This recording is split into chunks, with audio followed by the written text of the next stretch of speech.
ഫിഞ്ചാൽ ചുഴലിക്കാറ്റിൽ മരണം 13ആയി. തമിഴ്നാട്ടിലും പുതുച്ചേരിയിലുമായി 13 പേർ മരിച്ചു. തമിഴ്നാട് തിരുവണ്ണാമലയിൽ ഉരുൾപൊട്ടലിൽ 3 പേർ മരിച്ചു.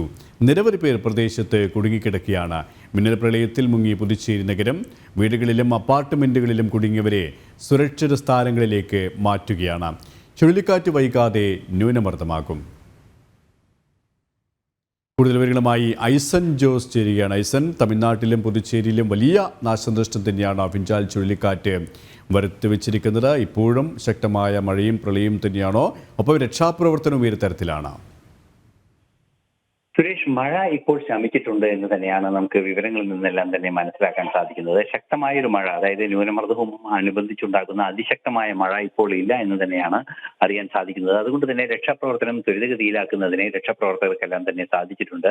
നേരത്തെ സുരേഷ് ചൂണ്ടിക്കാട്ടിയതുപോലെ 13ഓളം പേരുടെ മരണം സംഭവിച്ചിട്ടുണ്ട്. അത് വിവിധ തരത്തിൽ, അതായത് ഇത്തരത്തിലുള്ള ഇലക്ട്രിക് കമ്പികൾ പൊട്ടി വീണും കെട്ടിടങ്ങൾ തകർന്നു വീണും അത്തരത്തിലുള്ള വിവിധങ്ങളായ അപകടങ്ങളുടെ കാരണങ്ങളാലാണ് ഇപ്പോൾ മരണങ്ങൾ നടന്നതായി റിപ്പോർട്ടുകളെല്ലാം തന്നെ വരുന്നത്. നിലവിലെ സാഹചര്യത്തിൽ വലിയൊരു തോതിൽ ശക്തമായി ഇനി മഴ പെയ്യാനുള്ള സാധ്യതയുണ്ട് എന്ന് കരുതുന്നില്ല. എങ്കിൽ കൂടി ശക്തമായ മഴ തുടരുന്ന, അല്ലെങ്കിൽ മോഡറേറ്റായ മഴ തുടരുന്ന ഒരു സാഹചര്യം തന്നെയാണ് തമിഴ്നാട്ടിലുള്ളത്. സ്വാഭാവികമായും കേരളത്തിലും അതിന്റെ അലയൊലികൾ ഉണ്ടാകുന്നുണ്ട് എന്നതും ഒരു യാഥാർത്ഥ്യമാണ്.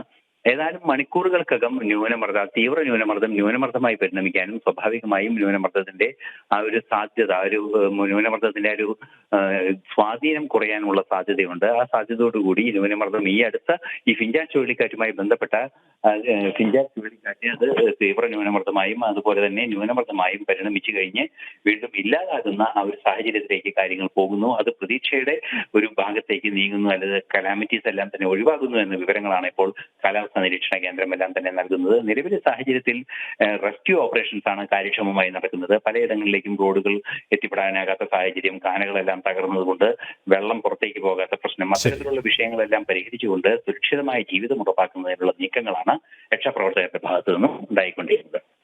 ഐസൻ ജോസ് ആണ് വിവരങ്ങൾ നൽകിയത്.